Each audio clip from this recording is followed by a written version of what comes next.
이정록 시인의 갈대꽃이라고 하는 시를 읽으면서 말씀을 시작을 합니다. 아무래도 호남 사투리가 좀 섞여 있는데 제가 호남 사람이 아니라서 잘 아름답게 읽을 수 있을까 좀 고민은 됩니다만 갈대꽃이라고 하는 걸 좀 보시면서 들으시면 좋겠습니다. 갈대 되면 하늘을 자꾸 올려다 보니까 하늘 좀 그만 쳐다보라고 허리가 꼬부라지는 거요. 하나님도 주름살 보기가 민망할 거 아니냐.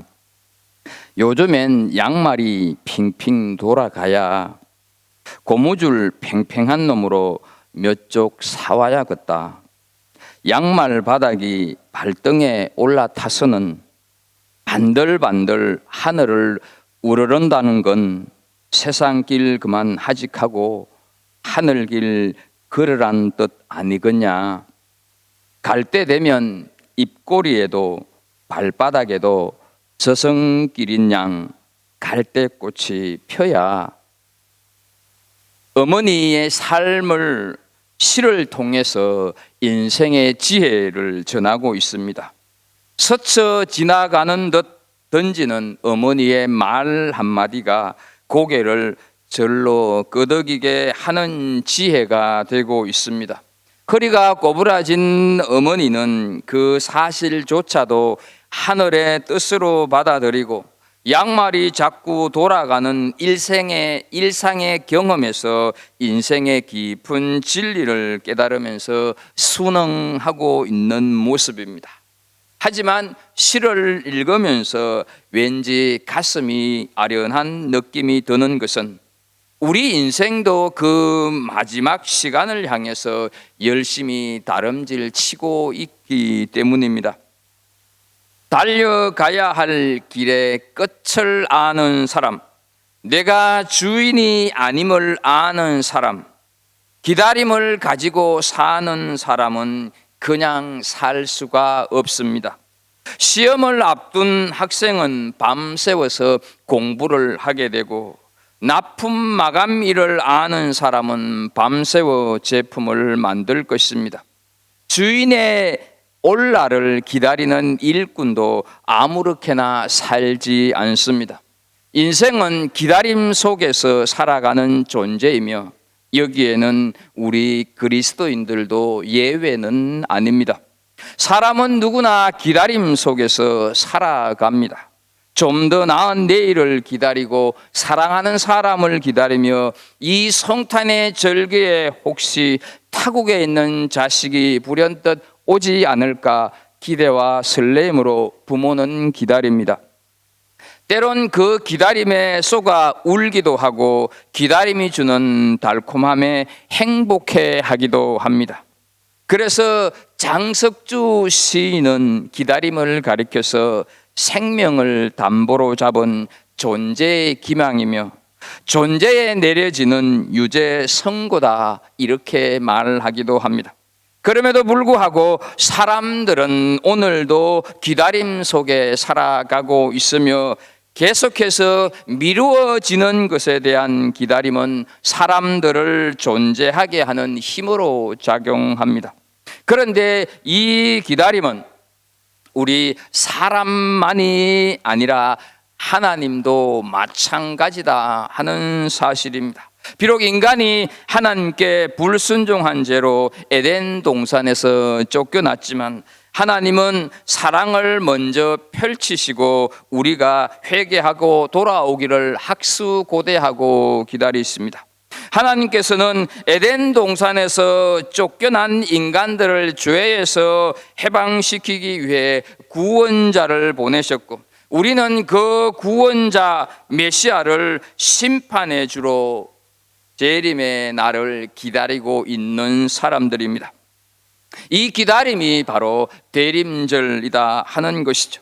주님께서 오신다고 하는 의미에는 세 가지 뜻이 담겨져 있습니다. 먼저 2000년 전 탄생이지만 이 탄생으로 인간이 구원을 얻게 되고 이 구원의 은총은 이 순간에도 모든 사람들에게 적용이 되고 있습니다. 하나님이 사람이 되셨다 하는 것은 인간을 향한 하나님 사랑의 최고의 표현이고 사람들에게는 가장 감동의 날이기에 간절하면서도 경건한 마음으로 기다려야 합니다. 또 하나, 우리의 마음속에 찾아오시는 주님입니다. 예수 그리스도는 자신의 잘못을 인정하고 회개하는 마음의 문을 여는 사람들에게 찾아오십니다. 그래서 요한계시록 3장 20절 말씀을 보게 되면 볼지어다 내가 문 밖에 서서 두드리노니 누구든지 내 음성을 듣고 문을 열면 내가 그에게로 들어가 그로 더불어 먹고 그는 나로 더불어 먹으리라 말씀을 하고 있습니다. 때문에 행여 아직도 예수 그리스도를 구원자로 구세주로 영접하지 못했다고 한다면 이 대림절이 정말로 그 구원자 주님을 모셔드리는 기회가 되어야 할 것입니다. 나머지 하나는 예수 그리스도의 영광스러운 재림입니다. 성경에는 주님이 다시 오신다고 약속한 것이 1518번 기록이 되어 있습니다. 그 중에 한 곳만 좀 찾아보겠습니다. 마가복음 13장 26절 말씀입니다. 그때에 인자가 구름을 타고 큰 권능과 영광으로 오는 것을 사람들이 보리라 말씀을 하고 있습니다. 그리고 우리는 오늘도 매주일 사도신경 중에 산자와 죽은 자를 심판하러 오시리라 고백을 하고 있습니다. 주님이 온다는 의미의 이런 놀라운 사실들이 숨어 있기 때문에 우리는 그분을 반드시 기다려야 한다 하는 사실이죠. 마리아와 요셉이 총독 가이사의 명령에 따라 지금 유대 땅 베들레헴으로 가고 있습니다. 오늘 본문 4절 말씀을 보면 베들레헴을 다윗의 고향이라고 말씀을 하고 있습니다. 다윗은 자신의 고향에서 왕으로 택함을 받습니다. 만왕의 왕이 되신 예수님도 베들레헴에서 태어나셨습니다. 베들레헴은 구약 룻기서의 배경이 되는 장소입니다. 이방 여인이었던 룻이 시어머니 나오미를 따라서 베들레헴으로 왔다가 보아스와 결혼하여서 오벳을 낳았고 오벳은 다윗의 아버지인 이새를 낳습니다. 따라서 베들레헴은 왕들을 배출하는 동네다 하는 사실을 우리는 알게 됩니다. 그래서 미가서 5장 2절 말씀을 보게 되면 베들레헴 에브라다야 너는 유다 족속 중에 작을지라도 이스라엘을 다스릴 자가 내게로 나올 것이라 말씀을 하고 있습니다. 세상 사람들은 어쩌면 베들레헴을 가리켜서 명당이라서 그렇다 이렇게 말을 할지 모르지만 하나님의 섭리 속에 다윗이 왕이 되었고 때가 차서 그 후손 요셉을 통하여서 예수님께서 베들레헴에서 태어나셨습니다. 그렇다면 우리는 기억해야 합니다. 우리가 태어난 것도 결코 우연이 아니다 하는 것입니다. 우리는 하나님의 계획 가운데 태어나신 줄로 믿습니다. 우리 한 사람 한 사람을 향한 목적을 두고 하나님은 세상에 우리를 보내주셨습니다. 내가 살아가는 삶의 현장에서 내가 해야 할 하나님의 일이 있다 하는 사실이죠. 내가 태어났다고 하는 것은 반드시 하나님의 그 무엇은 일이 있다 하는 사실입니다. 내가 섬기고 내가 충성하고 내가 헌신해야 할 사역들이 있다 하는 것이죠. 에브라다야는 베들레헴의 옛 이름으로 열매가 풍성하다 하는 뜻이고 베들레헴은 우리가 알고 있는 대로 떡집이라고 하는 뜻입니다. 둘 다 풍요로움을 상징하고 있습니다. 베들레헴은 왕이신 예수님께서 계신 곳이다 하는 것이죠. 예수님이 계신 곳은 그곳이 어떤 곳이든지 간에 풍성함이 있고 풍요가 있고 평화가 있고 기쁨과 즐거움이 있는 줄로 믿습니다. 예수님이 있는 곳이면 그곳이 어떤 곳이든지 간에 문제가 해결되는 곳입니다. 기쁨과 평안, 즐거움의 문제의 해결은 세상 모든 사람들이 가장 바라고 소원하는 것 아니겠습니까? 우리 그리스도인들도 내 인생의 문제가 해결되었으면 좋겠다고 바라는 사람들 중에 한 사람이다. 우리는 결코 예외도 아니다 하는 사실이죠. 이런 의미에서 볼 때 베들레헴은 어떻습니까? 우리가 바라는 천국과 같아 하는 사실이죠. 이 천국을 향해서 요셉과 마리아가 지금 가고 있다 하는 사실이죠. 이 시간 대림절 두 번째 주일을 맞으면서 우리 역시 한번 베들레헴을 향해서 출발해 보는 시간을 갖도록 해 보겠습니다. 어떤 목적지를 정해놓고 여행을 한다고 하면 가장 먼저 떠오르는 것이 있지 않습니까? 어떤 것이 가장 먼저 떠오릅니까? 첫 번째는 그곳이 과연 어떤 곳일까 하는 기대감을 갖게 된다 하는 것이죠. 생활 풍습, 그곳의 문화, 사람들이 즐겨 먹는 음식, 그들의 전통, 이런 것들을 떠올리면서 기대 반 설레임 반으로 우리는 그 목적지를 향해서 여행을 하게 됩니다. 자, 그렇다면 우리는 베들레헴과 같은 천국을 얼마만큼 기대하고 설레임을 가지면서 이 나그네 인생길을 여행하고 계시는가 하는 것입니다. 천국에 대한 어떤 기대와 소망을 가지면서 2024년 이 12월을 살아가고 계십니까? 무슨 설렘이, 천국에 대한 설렘이 있느냐 하는 것이죠.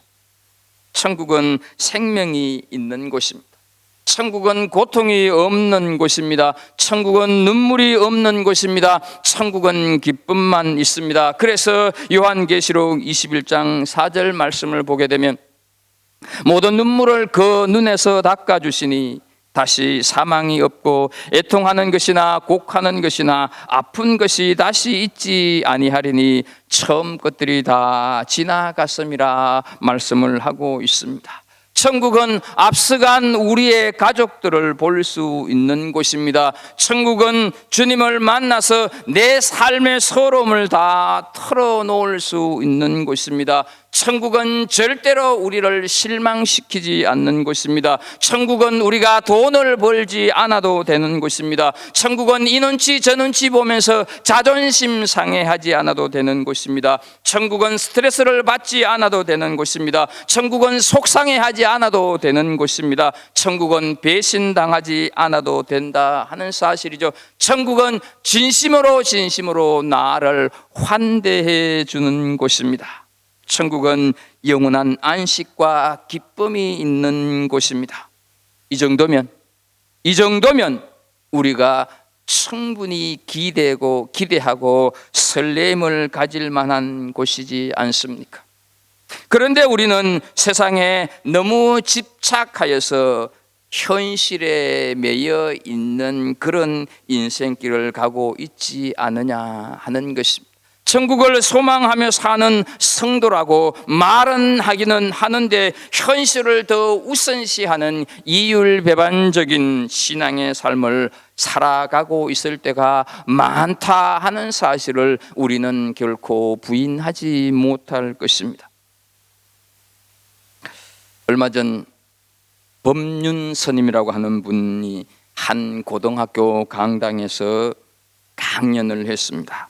강연을 다 마치고 흔히 말하는 정문적답 시간에 5명 정도의 사람들이 질문을 했습니다.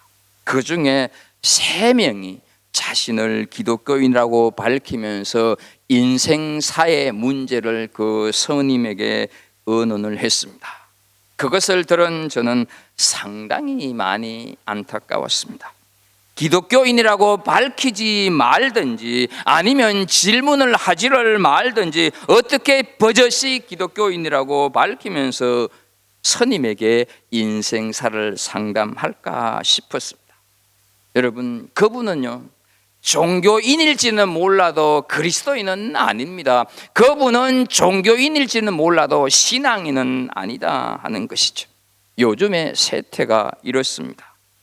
종교는 다 같은 것이 아니냐 하면서 이 기독교 신앙을 취미 생활 중에 하나로 여겨버리고 취미 생활 중에 하나로 전락시켜버리는 사람들 많이 있다 하는 사실이죠. 그러다가 보니까 천국에 대한 소망과 기대는 나무꾼과 선녀 이야기에서 선녀가 다시 올라간 추억의 공간이 되고 말았다 하는 사실이죠.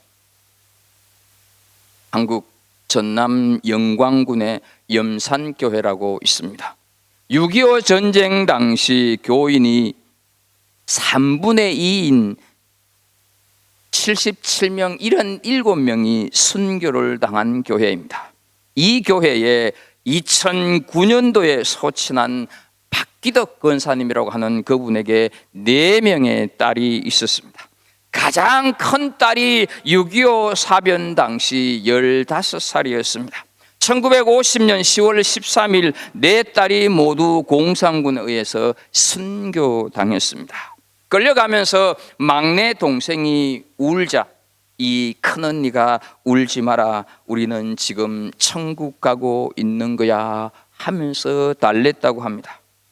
지금은 젓갈로 유명한 설도 앞바다에서 3명의 동생들이 다시 공포에 떨면서 울자 큰딸은 의연하게 천국 가니까 울지 마라, 이 말에 당황한 공산군이 큰딸을 칼로 목을 내리쳤고 4딸 모두 다 바다의 수장이 되었습니다. 여러분, 스님에게 인생사를 물었던 사람들이 가는 천국과 울지 마라 천국 가고 있는 거야, 순교한 그 권사님의 딸들이 가는 천국이 다른 곳이냐 하는 것이죠. 또 다른 천국이 있느냐 하는 것입니다. 천국은 분명히 우리가 기대할 만한 곳이고, 천국은 분명히 우리가 설레임을 가질 만한 곳인 줄로 믿습니다. 천국을 분명히 기대하면서 설레임으로 소망하는 은혜가 있기를 주의 이름으로 축복합니다. 두 번째, 목적지를 정해놓고 여행을 하다 보면 뜻하지 않는 어려움, 뜻하지 않는 위험에 직면할 수도 있습니다. 7절 하반절을 보게 되면 이는 사관에 있을 곳이 없음이라 말씀을 하고 있습니다. 요셉과 마리아가 베들레헴으로 여행을 시작할 때 출산할 방이 없을 거라 전혀 기대는 못했을 것입니다. 생각지 못했다 하는 것이죠. 만약 알았다고 한다면 무슨 대책을 세웠거나 명령을 어기더라도 사람이 많이 몰리는 때를 피해서 나중에 갈 수도 있었을 것입니다. 그런데 해산할 방이 없는 뜻하지 않는 어려운 상황에 직면하고 말았다 하는 사실이죠. 예상한 일이 닥쳐도 당황하기 쉬운데 전혀 생각 밖의 일을 만나면 어찌해야 좋을지 모르는 것이 우리 사람들 아니냐 하는 것이죠. 천국을 기대하면서 인생길을 우리가 나그네 길을 가고 있는 우리에게도 예기치 못한 일들이 얼마나 많이 찾아오고 있고 우리가 얼마나 많이 겪으면서 인생길을 가고 있는지 모릅니다. 12살 난 딸과 함께 유학을 왔는데 아이 몸속에 혹이 생겨서 다 팽개치고 서둘러 돌아가야 했습니다. 한쪽 다리가 아파서 의사를 찾았더니 원인 모를 자꾸 통증이 있어서 의사를 찾았는데 정밀 검사를 해보았더니 이미 암이 여기저기 퍼져 있습니다. 우여곡절 끝에 영주권을 받아서 정착하는 듯 하지만 회사 사정으로 문을 닫아서 졸지에 실직자가 되었습니다. 이렇듯 우리 인생길에 갑자기 닥치는 안타까움들은 실로 많습니다. 그것이 내 이야기일 수도 있고 다른 사람의 이야기일 수도 있습니다. 그런데 이런 아픔들은 구태여 들으려고 노력하지 않아도 듣게 되는 것은 그만큼 불현듯 찾아오는 아픔들이, 상황들이 우리에게 많기 때문입니다. 이럴 때 우리 어떻게 해야 하면 좋겠습니까? 좌절과 낙심으로 하나님을 원망하면서 울어야 하느냐 하는 사실이죠.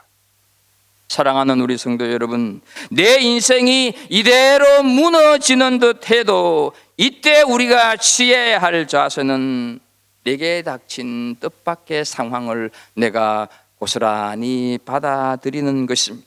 납득이 안 가고 이해가 되지 않고 해도 우리는 어떻습니까? 하나님을 온전히 신뢰해야 한다 하는 사실이죠. 왜 그럴까? 왜 그렇습니까? 로마서 8장 28절에서 해답을 우리에게 제시하고 있습니다. 우리가 알거니와 하나님을 사랑하는 자 곧 그의 뜻대로 부르심을 입은 자들에게는 모든 것이 합력하여 선을 이루느니라 하는 말씀처럼 내게 닥친 현실을 하나님의 선한 뜻을 이루는데 그 하나님은 사용하시기 때문인 줄로 믿습니다.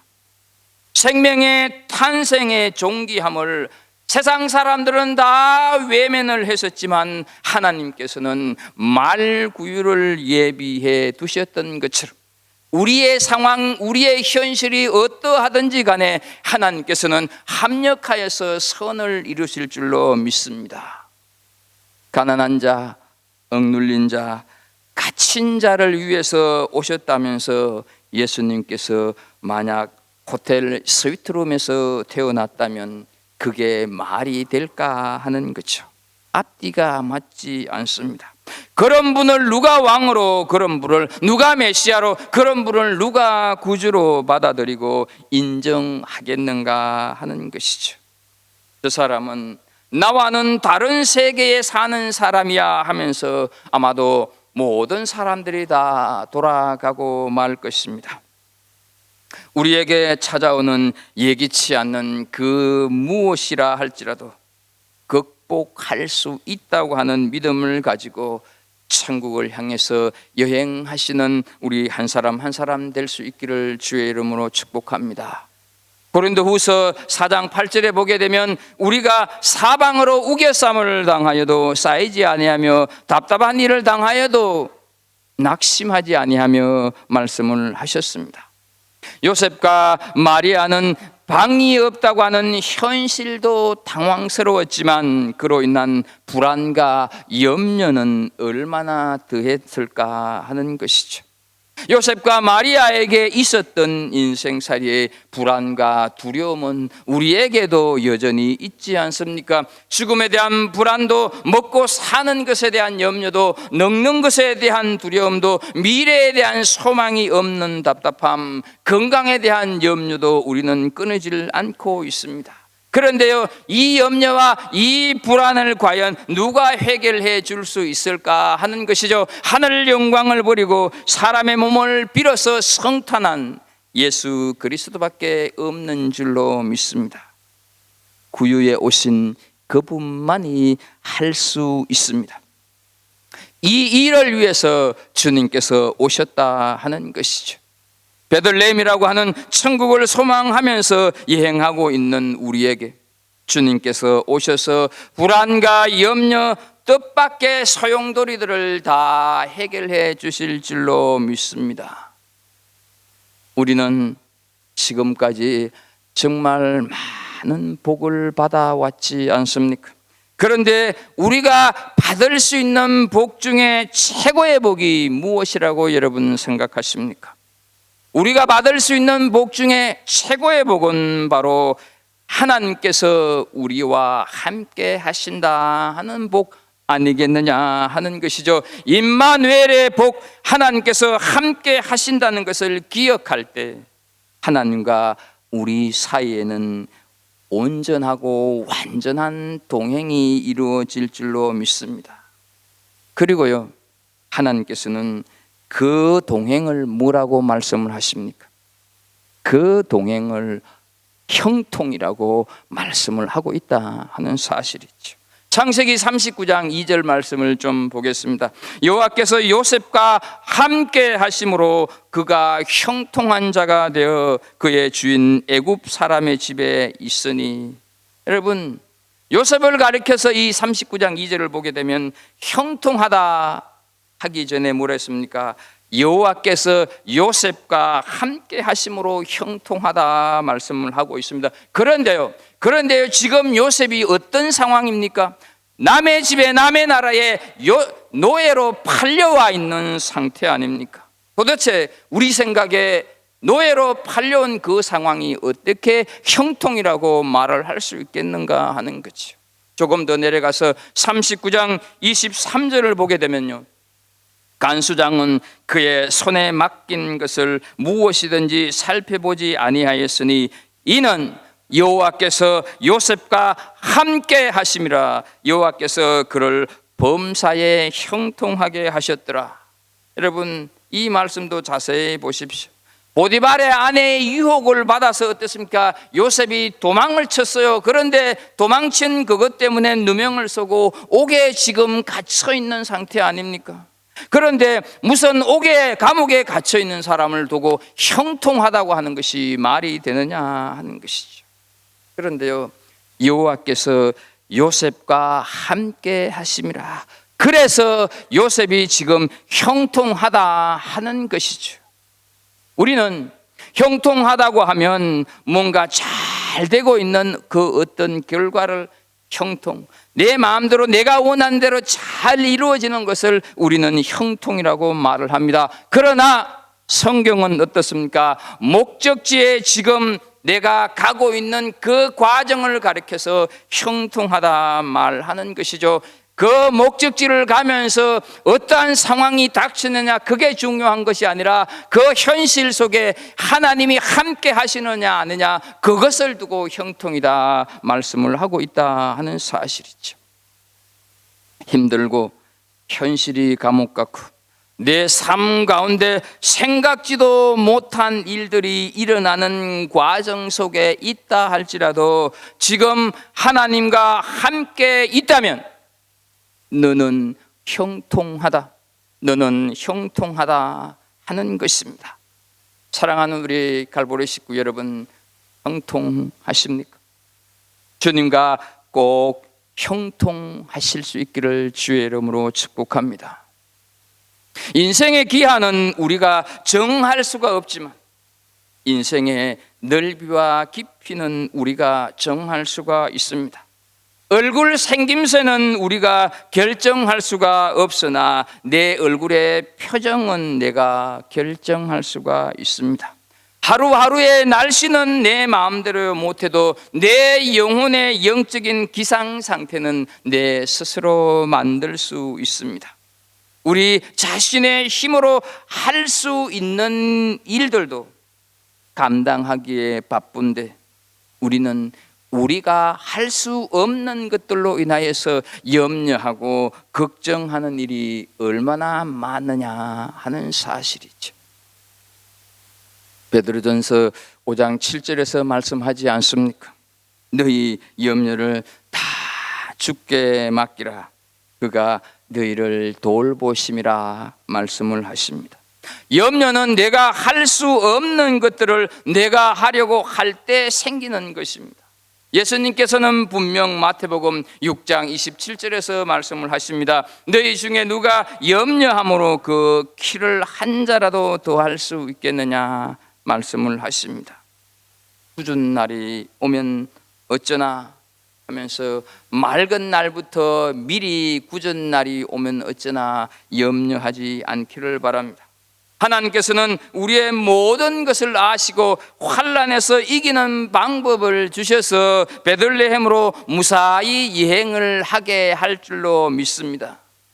이런 소망을 소망하면서 주님 오심을 기다리는 우리들, 정말로 형통의 의미를 우리 삶 속에서 실천하면서 천국의 길을 한 걸음 한 걸음 다가가는 우리 모두가 될 수 있기를 주의 이름으로 축복합니다. 세 번째로, 여행길을 다 가게 되면요, 안식과 기쁨이 있습니다. 7절 상반절에 보게 되면 첫 아들을 낳아 강보로 싸서 구유에 뉘었으니, 말 구유에 누워있는 아기 예수를 본 마리아와 요셉이 얼마나 기뻤겠습니까? 잠시 전에 가졌던 염려와 불안은 까마득히 잊어버렸습니다. 천사가 알려준 구원자 메시아를 무사히 순산했던 기쁨이 가득가득했을 것입니다. 하나님께서 지금 세우신 왕을 보았기 때문입니다. 목적지에 도착하면 이런 기쁨과 이런 만족이 있습니다. 비록 말구유에 나와서 강보에 싸기는 했었지만 아기의 모습에서 모든 시름을 다 잊을 수 있었을 것입니다. 산모들이 아기를 낳을 때는 다시는 내가 아기를 낳지 않겠다고 다짐하면서 둘, 셋을 낳지 않습니까? 뼈를 깎는 듯한 고통, 어금니가 부러지는 고통이 있지만 아이의 웃는 모습에 고통을 다 잊어버렸기 때문에 둘도 낳고 셋도 낳는 것 아니냐 하는 것이죠. 여행을 다 가면 영원한 안식이 있습니다. 천국에 대한 기대를 가지고 우리는 살아갈 필요가 있다 하는 사실이죠. 천국에 다다르면 우리 삶의 모든 것들을 다 내려놓고 영원한 안식에 들어갈 수가 있습니다. 그리고 어떤 일을 겪는다 해도 우리는 인생길을 가면서 낙심하지 말고 천국을 향한 여행길을 계속해서 갈 수 있기를 축복합니다. 하나님께서는 우리를 살리시고 천국으로 인도하시기 위해서 사람으로, 사람의 모습으로 베들레헴에 오셨습니다. 그리고 지금 이 순간 우리와 함께 계시는 줄로 믿습니다. 성탄의 주인공인 아기 예수는 손님은커녕 뒷방 구석에 처박아 놓고 먹고 마시는 것이 성탄절인 것처럼 변질되어 버린 요즘 세태 속에서 우리는 또다시 2024년 성탄을 준비하는 대림절을 보내고 있습니다. 내 자신과 하나님과의 관계를 다시 한번 재정립하는 신앙 점검이 필요할 때가 지금인 줄로 믿습니다. 우리는 예수님을 기다리고 있습니다. 우리는 예수님의 재림을 기다리고 있습니다. 그러나 여러분, 승객이 버스를 기다리지만 버스도 승객을 기다리듯이 우리만 예수님을 기다릴까? 우리를 나를 기다리시는 분도 계십니다. 우리를 기다리기 위해서 아들을 십자가에 죽기까지 버려두신 하나님은 우리가 예수님을 기다리는 것보다 더 애타게 우리를 기다리고 계신다 하는 사실이죠. 그 기다림을 이루시기 위해서 예수님께서 예루살렘으로 여행하셨습니다. 예수님의 예루살렘 여행길은 바로 죽음의 길이었습니다. 예수님의 예루살렘 여행길은 우리를 살리려는 생명의 길이었습니다. 예수님의 십자가 죽임 당하심은 우리를 기다리는 하나님께로 데려다 주기 위한 여행길이었습니다. 때문에 사랑하는 여러분, 자식이 부모를 더 기다리겠습니까? 부모가 자식을 더 기다리겠습니까? 부모가 더 간절하게 자식을 기다리지 않겠습니까? 하나님께서 우리를 정말로 간절하게 기다리고 계심을 우리 영안이 열려서 볼 수 있기를 축복합니다. 2000년 전에 오신다고 하셨는데 아직 오시지 않는다고 한여름밤에 듣는 동화라고 생각을 하십니까? 지금 주님께서 오신다고 하면 부끄러움 없이 맞이할 수 있겠습니까? 결국 주님 오심이 늦어지고 있는 것은 다른 사람이 아니라 나 때문에 주님께서 오고 계시는 것이 늦어진다, 이런 생각 한번 해보셨습니까? 하나님이 나를 기다리시느라 얼마나 힘드실까 한번 생각해 보셨습니까? 한 사람이라도 더 구원하시려고 늦어지고 있다고 하는 것 생각해 보셨습니까? 그런 하나님의 마음을 우리가 안다면 주의 재림을 그렇게 쉽게 생각하고 함부로 부인하거나 함부로 부정할 수는 없을 것입니다.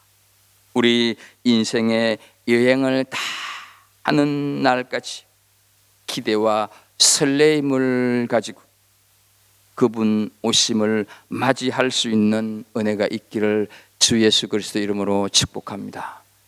기도하겠습니다. 하나님, 대림절을 우리에게 주시고 우리의 신앙, 우리의 흐트러진 정신 자세, 영적인 상태를 한번 점검케 하는 이 대림절이 되게 하시니 감사합니다. 주님 오고 계심을 우리가 온전히 믿음을 가지고 고백하면서 주님 오실 때 심판주로 오신다고 하는 사실을 기억하면서 우리가 하나님 앞에 온전한 믿음의 여행길을 갈 수 있는 복된 성도들 다 되게 하여 주옵소서. 예수님의 이름으로 기도합나이다. 아멘.